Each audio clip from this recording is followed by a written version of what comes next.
Shri Lalitha kidney centre super speciality hospital Karimnagar. Doctor Srikanth Burla గారు ఇప్పుడు మన ముందున్నారు. వారిని అడిగి కిడ్నీకి సంబంధించిన సమస్యలు, వాటి యొక్క వైద్య చికిత్సల గురించి అడిగి తెలుసుకుందాం. నమస్కారం డాక్టర్ గారు. నమస్కారం అండి. డాక్టర్ గారు, ఈ మధ్య చాలా మంది కిడ్నీ రాళ్లతో బాధపడుతూ ఉంటారు కదా, వాటికి సంబంధించిన కారణాలు ఏమై ఉంటాయి? మీరన్నట్టుగా చాలామంది ఇప్పుడు కిడ్నీల రాళ్లతో బాధపడుతున్నారండి. మన హెల్త్ ఇండియన్ స్టాటిస్టిక్స్ ప్రకారము ప్రతి 10% మగవాళ్ళలో ఈ కిడ్నీ వ్యాధులు వస్తున్నాయి. కిడ్నీ రాళ్ళ సంబంధించిన వ్యాధులు వస్తున్నాయి. ఆడవాళ్ళు 7-8% మందికి కిడ్నీలో రాళ్లతో బాధపడుతున్నట్టుగా మన ఇండియన్ స్టాటిస్టిక్స్ చెప్తున్నాయి. వీటికి చాలా కారణాలు ఉంటాయండి, కానీ ఈ కారణం అని చెప్పడానికి అయితే లేదు. మనం ఈ నెక్స్ట్ కారణాలు చెప్పే ముందు, తర్వాత వాటి నివారణ చెప్పే ముందు the mechanism of stone formation, ఎలా ఫామ్ అవుతాయి అనేది క్లియర్గా తెలుసుకుంటే మనకు ఈ కారణాలను నివారించడం ఈజీగా, సులువుగా మీరు అర్థం చేసుకోవచ్చు. మామూలుగా ఏమవుతుంటే మన జీవన ప్రక్రియలో ఎన్నో రకాలైన వ్యర్థ పదార్థాలు, ఫర్ ఎగ్జాంపుల్ యూరిక్ యాసిడ్ లాంటి పదార్థాలు ప్రొడక్షన్ అవుతుంటాయి. ఈ వ్యర్థ పదార్థాలన్నీ కిడ్నీ నుంచి బయటికి పోతాయి. ఈ వ్యర్థ పదార్థాలతో పాటు లవణాలు, మినరల్స్ అన్నీ వాటర్తో పాటు కిడ్నీ ద్వారా ఎక్స్క్రీట్ చేయబడతాయి. ఎప్పుడైతే ఈ వ్యర్థాల సాంద్రత, ఈ లవణాల సాంద్రత పెరిగిపోతుందో అప్పుడు స్టోన్స్ ఫామ్ అయ్యే అవకాశం ఉన్నది. జస్ట్ ఎగ్జాంపుల్ మీకు ఈజీగా అర్థమయ్యేటట్టు చెప్తా. 2 గ్లాసులు వాటర్ తీసుకోండి. ఒక గ్లాస్లో ఫుల్ వాటర్, 2 గ్లాసులు వాటర్ తీసుకున్న తర్వాత ఒక గ్లాస్లో 2 స్పూన్స్ ఆఫ్ సాల్ట్ వేయండి. ఒక గ్లాస్లో 10 స్పూన్స్ ఆఫ్ సాల్ట్ వేయండి. దేనిలో కరుగుతుందండి? వాటర్లో కరుగుతుంది. ఈ 2 స్పూన్స్ ఉన్న వాటిలో కరిగిపోతాయి. ఇప్పుడు 10 స్పూన్స్ వేసిన సాల్ట్ ఉన్న గ్లాసులో వాటర్ కరగవు. ఇప్పుడు దీన్ని బట్టి ఏమైంది? ఎప్పుడైతే సాల్ట్ గాఢత, సాంద్రత ఎక్కువ అవుతే అవి కరగకుండా యూరిన్లో ఉండిపోతాయి. నెక్స్ట్ దీని ఎక్స్టెన్షన్, ఈ ఎడమ చేతిలో ఉన్న వాటర్ని ఒక 1 లీటర్ బౌల్ ఉన్న వాటర్ పోసామనుకోండి, అది మొత్తం సాల్ట్ కరిగిపోతుంది. దానివల్ల మనకి ఏం తెలుస్తుంది? ఎక్కువ వాటర్ తీసుకున్నట్టయితే మనకు ఈ లవణాలు అనేది లిక్విడ్ స్టేట్లో ఉంటాయి, కరగకుండా కరిగిపోతాయని మనకు అర్థమవుతుంది. ఎప్పుడైతే ఈ లవణాల సాంద్రత పెరిగినా, వాటర్ శాతం తగ్గినా ఇవన్నీ స్టోన్ ఫార్మేషన్ అవుతాయి. ఎలా స్టోన్స్ ఫామ్ అవుతుంటాయి అంటే, ఎప్పుడైతే లవణాలు ఎక్కువై వాటర్ శాతం తక్కువైనప్పుడు దీనిలో ఉండే క్యాటయాన్స్, యానయాన్స్ 2 మిక్స్ అవుతాయండి. అవి చిన్న మిక్స్ అవ్వడం వల్ల ఇనిషియల్గా క్రిస్టల్స్ ఫామ్ అవుతాయి. ఇటువంటి క్రిస్టల్ ఒకదాని మీద ఒకటి పేరుకుపోవడం వల్ల మెల్లిమెల్లిగా స్టోన్ ఫామ్ అవుతుంది. దానిది ఎప్పుడైతే వాటర్ శాతం తగ్గినప్పుడు దాని కొత్త క్రిస్టల్ చేయడం, మెల్లిమెల్లిగా స్టోన్ పెద్దగా అవడం జరుగుతుంది. ఈ మెకానిజం తెలుసుకుంటే నెక్స్ట్ మీకు కారణాలు ఈజీగా అర్థమవుతాయి. ఫస్ట్ ఏంటంటే నీటి శాతం తగ్గినప్పుడు ఆటోమేటిక్గా స్టోన్స్ ఫామ్ అవుతాయి. అలాగే ఎక్కువ వ్యర్థ పదార్థాలు ప్రొడక్షన్ అయ్యేటువంటి ఆహారం తీసుకున్నాను, ఫర్ ఎగ్జాంపుల్ మాంసాహారం తీసుకున్నాను. మాంసాహారం తీసుకుంటే ఏమవుతుంది? దాని నుంచి యూరిక్ యాసిడ్ ప్రొడక్షన్ ఎక్కువ అవుతుంది. దాంతోపాటు కాల్షియం ప్రొడక్షన్ ఎక్కువ అవుతుంది. దాంతోపాటు యూరిన్ అసిడిఫికేషన్ ఎక్కువ అవుతుందండి. దానివల్ల కూడా స్టోన్ ఫార్మేషన్ అయ్యే అవకాశం ఉంటుంది. మూడోది, మనం ఎప్పుడైతే వేడి వాతావరణంలో, ఎక్కువ టెంపరేచర్ ఉన్న వాతావరణంలో పనిచేస్తున్నప్పుడు, లేక ఎక్కువ వేడి వాతావరణంలో నివసిస్తున్నప్పుడు ఏమవుతుందంటే మన బాడీలో వాటర్ అంతా చెమట ద్వారా బయటకు పోతుంది. అప్పుడు ఏమవుతుంది? ఆటోమేటిక్గా యూరిన్లో పోయేటువంటి వాటర్ శాతం తగ్గిపోయేసి లవణాల సాంద్రత పెరిగి దాంతో స్టోన్ ఫామ్ అవుతుంటుంది. ఇంకొక రీజన్ అంటే ఇన్హిబిటర్స్ అంటున్నాయి. ఇన్హిబిటర్స్ ఏం చేస్తాయంటే ఆ క్యాటయాన్స్, యానయాన్స్ 2 మిక్స్ కాకుండా ఆపుతాయి. ఫర్ ఎగ్జాంపుల్ అందరికి తెలిసిన ఎగ్జాంపుల్ సిట్రేట్స్ అండి. ఈ సిట్రేట్స్ ఈ క్యాటయాన్స్, యానయాన్స్ కలవకుండా అడ్డుపడి క్రిస్టల్ ఫార్మేషన్ కాకుండా చూస్తుంటాయి. 90% ఆఫ్ ద టైమ్స్ మనము కారణం చెప్పలేము. ఈ స్టోన్ రావడానికి కారణం చెప్పలేము. ఓన్లీ లెస్ దాన్ 10% పీపుల్లో మాత్రం మనం కారణాలు చెప్పచ్చు. కొన్నిసార్లు ఏమవుతుందంటే metabolic abnormality, uric acid metabolism కావచ్చు, హైపర్ పారాథైరాయిడిజం కావచ్చు, వీటి వల్ల మనం కారణం చెప్పచ్చు. మిగతా 90% మాత్రం కారణాలు చెప్పలేము. వెరీ రేర్గా వంశపారంపర్యంగా వచ్చే అవకాశం ఉన్నది. డాక్టర్ గారు, కాల్షియంకి సంబంధించిన ఆహార పదార్థాలు కానీ, టాబ్లెట్స్ కానీ ఎక్కువగా వాడటం వల్ల కూడా కిడ్నీలో స్టోన్స్ వచ్చే అవకాశం ఉంటుందంటారు కదా, అది ఎంతవరకు నిజం? చాలామందికి ఇది అపోహ ఉందండి. కానీ గమ్మత్తు ఏంటంటే ఈ సైంటిఫిక్ ఎవిడెన్స్ ప్రకారము కాల్షియం తక్కువ తీసుకుంటే స్టోన్ ఫార్మేషన్ ఎక్కువ ఉంటుంది. మన చాలా ఆహార పదార్థాల్లో ఆక్సలేట్ అనేది ఉంటుందండి. ఆక్సలేట్ మనం సఫిషియెంట్ కాల్షియం తీసుకున్నప్పుడు ఈ కాల్షియం ఆక్సలేట్ కలిపి పేగుల నుంచి బయటికి పోతుంది. ఎప్పుడైతే మనం కాల్షియం తక్కువ తీసుకున్నామో ఆక్సలేట్ అనేది బాడీ నుంచి రక్తంలోకి పోతుంది, రక్తం నుంచి కిడ్నీ ద్వారా బయటకు వచ్చేస్తుంది.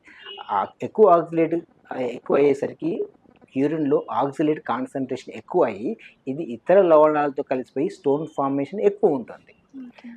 ఇంకో అంశం మీరు ఆహార పదార్థాలు అన్నారు కాబట్టి చెప్తున్నా. పాలకు సంబంధించిన పదార్థాలు వన్ ఆఫ్ ది ఎగ్జాంపుల్. ఏమవుతుందంటే చాలామందికి ఏం అపోహ ఉందంటే పాలు ఎక్కువ తాగితే మన స్టోన్స్ ఫార్మేషన్ ఎక్కువ అవుతుందని డౌట్. కాదు. పాలకు సంబంధించి అంటే ఎక్కువ కాల్షియం ఆహారం తీసుకోవడం వల్ల స్టోన్స్ వచ్చే అవకాశం లేదు.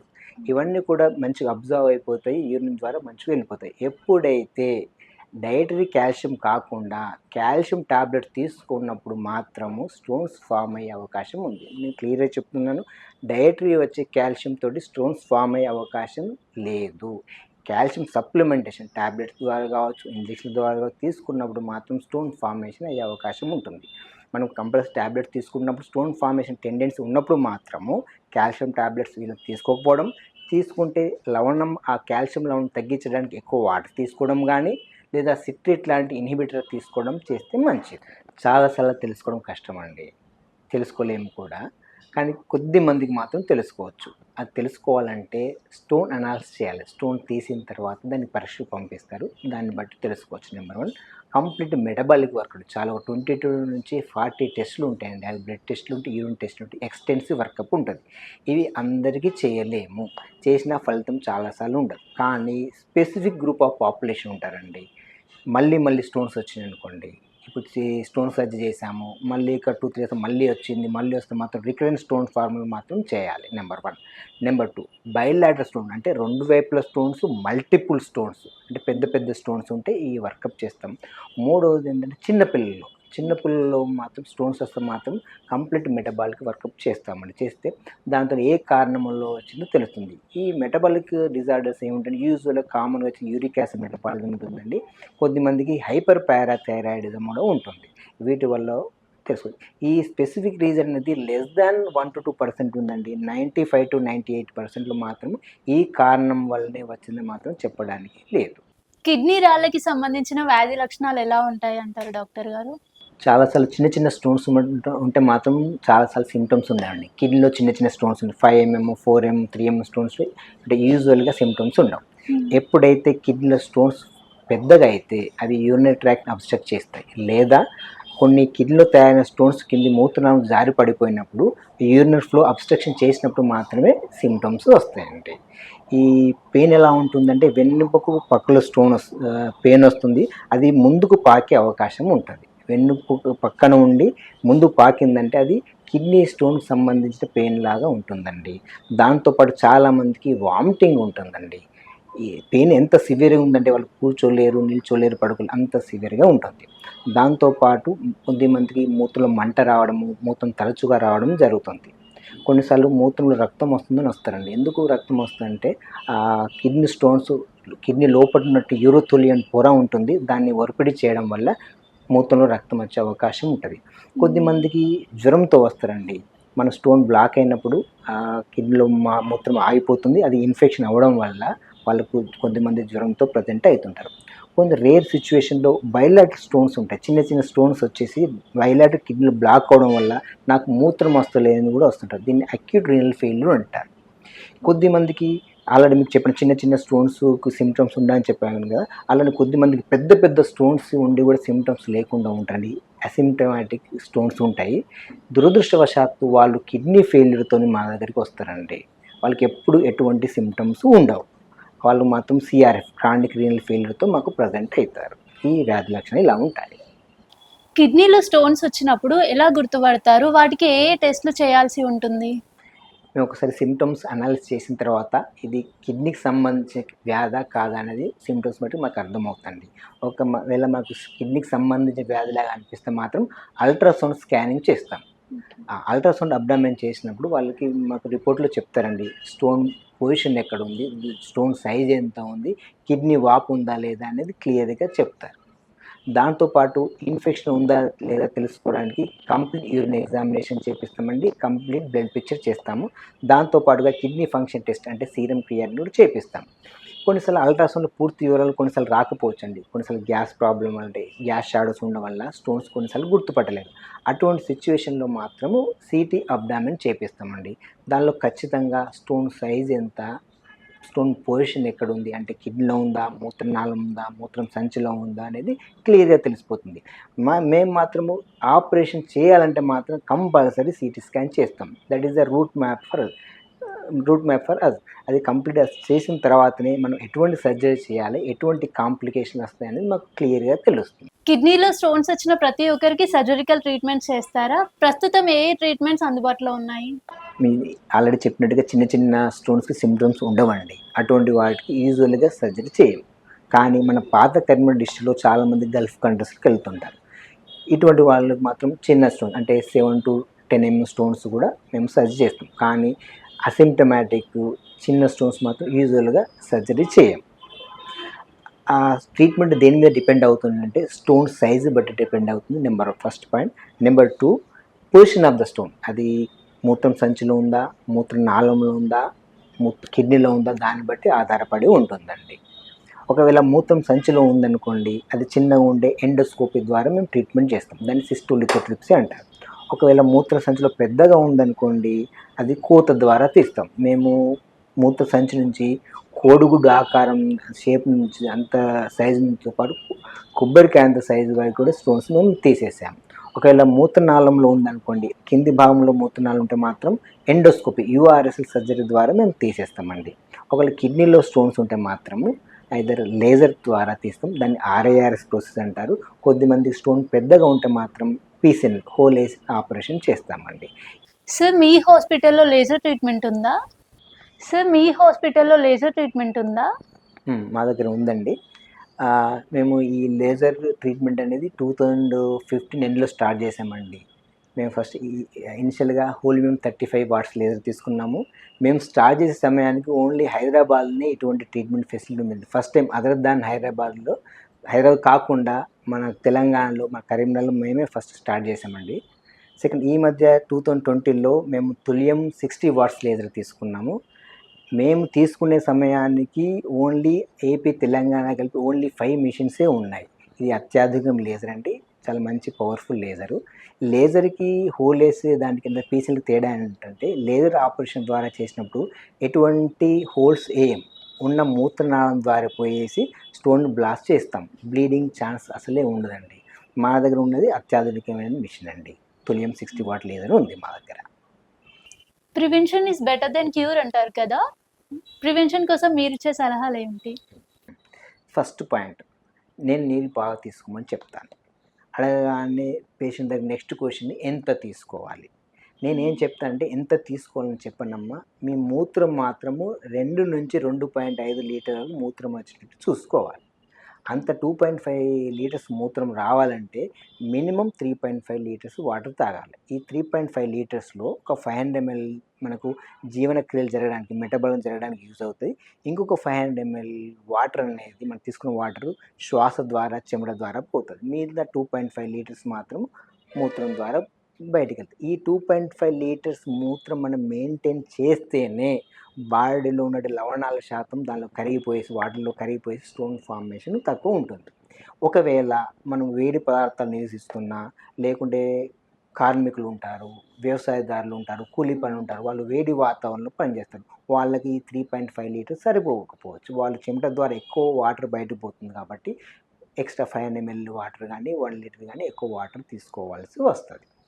నెక్స్ట్ పేషెంట్ క్వెషన్ ఏంటంటే ఏ వాటర్ తీసుకోవాలి సార్ అంటారు. మినరల్ వాటర్ తీసుకోవాలా? ఇంకేం బావిలో వాటర్ తీసుకోవాలా? మున్సిపాలిటీ వాటర్ తీసుకోవాలా? ఆర్ఓ వాటర్ ఇవన్నీ క్వెషన్ అడుగుతారు. నేనేం చెప్తానంటే ఏ వాటర్ తీసుకున్నా పర్లేదు. శుభ్రమైన వాటర్ తీసుకోమని చెప్తాను. డాక్టర్ గారు ఇవాల్టి మోడర్న్ డేస్‌లో ఒక్కొక్కరు ఒక్కొక్క కైండ్ ఆఫ్ వాటర్ తాగుతుంటారు. ఒకరు మినరల్ వాటర్ అని, ఒకరు బావి వాటర్, ట్యాప్ వాటర్ అలా తాగుతుంటారు కదా! ఖచ్చితంగా ఇవే వాటర్ తీసుకోవాలి అని మీరేమైనా సజెస్ట్ చేస్తారా? కిడ్నీలో స్టోన్స్ రాకుండా ఉండడాని కోసమని? అటువంటిది ఏం లేదండి. ఏ వాటర్ తీసుకున్నా మంచిదే. బావి వాటర్ తీసుకున్నా, మున్సిపాలిటీ వాటర్ తీసుకున్నా, ఆర్ఓ వాటర్ తీసుకున్నా, మినరల్ వాటర్ తీసుకున్నా ఏదైనా ఓకే. ఈ అన్నిట్లో కూడా స్టోన్ ఫార్మేషన్ తగ్గించే అవకాశం అయితే ఉంటది. కాకపోతే ఈ వాటర్ అనేది చాలామంది పేషెంట్స్ వస్తారు. నేను పొద్దున 1 లీటర్ తాగుతానండి, మధ్యాహ్నం 1 లీటర్ తాగుతానండి, రాత్రి 1 లీటర్ తాగుతానని అంటారు.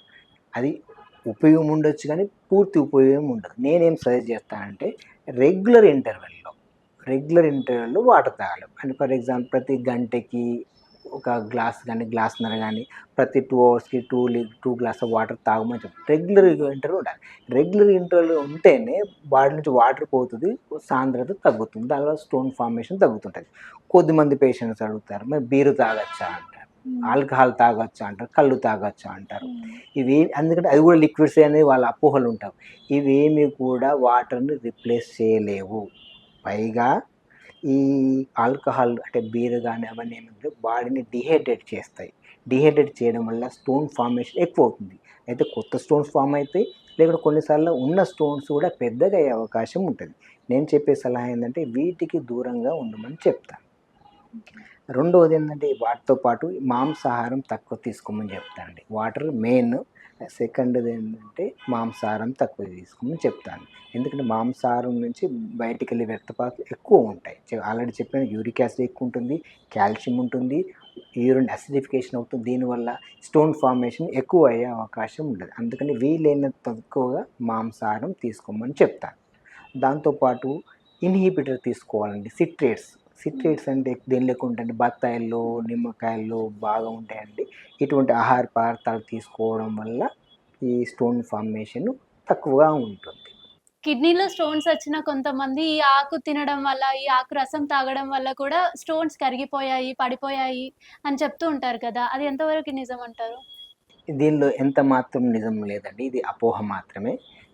చిన్న చిన్న రాళ్ళు చాలా మందికి వస్తుంటాయి. వాళ్ళకి తెలియకనే పోతుంటాయండి. పడిపోయే రాయి ఏ మందులు తిన్నా, తినకపోయినా బాగా వాటర్ తాగితే పడిపోతాయండి. పడిన స్టోన్ నువ్వు ఏం చేసినా పడదండి. దానికి సర్జికల్ ట్రీట్మెంట్ అవసరం పడతాయి. ఇంతవరకు రాళ్ళను కరిగించేటువంటి ఏ మందులు కూడా లేవు. ఇది ఒక అపోహ మాత్రమే. ఒక్కసారి స్టోన్స్ వచ్చి పడిపోయాక గానీ, లేదంటే సర్జరీ అయిన తర్వాత కానీ, మళ్ళీ స్టోన్స్ వచ్చే అవకాశం ఉన్నాయా? 100% ఉంటదండి. 100% ఉంటది. ఒకవేళ అంత నియమాలు పాటించి మంచి ఆహారం తీసుకున్నా కూడా over the 10 years 50% will develop the stones once again. 50% మళ్ళీ వస్తది. ఇప్పుడు నేను గనుక సెర్చ్ చేస్తే నెక్స్ట్ 10 ఇయర్స్‌లో 50% will come once again with the stone formation వస్తదండి. ఒకవేళ ఆహార నియమాలు పాటించలేదు, అంటే బాగా వాటర్ తీసుకోలేదు, మాంసాహారం తాగండి, ఆల్కహాల్ తాగారనుకోండి, ఈ స్టోన్ ఫార్మేషన్ వితిన్ 1, 2 ఇయర్స్ కూడా రావచ్చండి. ఒకవేళ స్టోన్స్ తీసిన తర్వాత మళ్ళీ రావు అనేది మాత్రం అపోహ మాత్రమే. చాలా సార్లు వచ్చే అవకాశం ఉంటుంది. కిడ్నీలో స్టోన్స్ వచ్చిపోయిన వాళ్ళకి కానీ, సర్జరీ అయిన వాళ్ళకి కానీ మీరిచ్చే సలహాలేంటి? అంటే ప్రికాషన్స్ మళ్ళీ రాకుండా ఉండడానికి. మళ్ళీ మంచి ఆహార నియమాలు పాటించాలండి. ఫస్ట్ వాటర్ ఎక్కువ తీసుకోవాలి. ఫ్రీక్వెంట్ ఇంటర్వెల్‌లో ఎక్కువ వాటర్ తీసుకోవాలి. నియర్లీ 3-3.5 లీటర్స్ కంపల్సరీ తీసుకోవాలి. అది రెగ్యులర్ ఇంటర్వెల్‌లో తీసుకోవాలి. అది ఏ వాటర్ అయినా పర్లేదు. నెంబర్ 1. నెంబర్ 2 మాంసాహారం వీలైనంత అవాయిడ్ చేయాలి. తీసుకోక మంచిది. వీలైనంత అవాయిడ్ చేస్తే మంచిది. దాంతో పాటు ఆల్కహాల్, బీర్, కల్లు ఇవన్నీ ఏమి కూడా తీసుకోకూడదు. తీసుకుంటే మాత్రం స్టోన్ ఫార్మేషన్ ఎక్కువగా ఉంటుంది. దాంతోపాటు ఇంపార్టెంట్ పాయింట్ ఏందంటే ఉప్పు కూడా తగ్గించాలండి. ఉప్పు వల్ల ఏమవుతుందంటే ఉప్పుతో పాటు కాల్షియం కూడా కిడ్నీ నుంచి బయటికి పోతుంది. దాని లవణాల సాంద్రత పెరగడం వల్ల కాల్షియం, సోడియం సాంద్రత పెరగడం వల్ల స్టోన్ ఫార్మేషన్ ఎక్కువ ఉంటుంది. వీళ్ళకి ఉప్పు కూడా తక్కువ తీసుకోమని చెప్తామండి. కిడ్నీలో రాళ్ళు రాకుండా ఉండడానికి చాలా విషయాలు తెలియజేసినందుకు ధన్యవాదాలు డాక్టర్ గారు. ఓకే అమ్మా.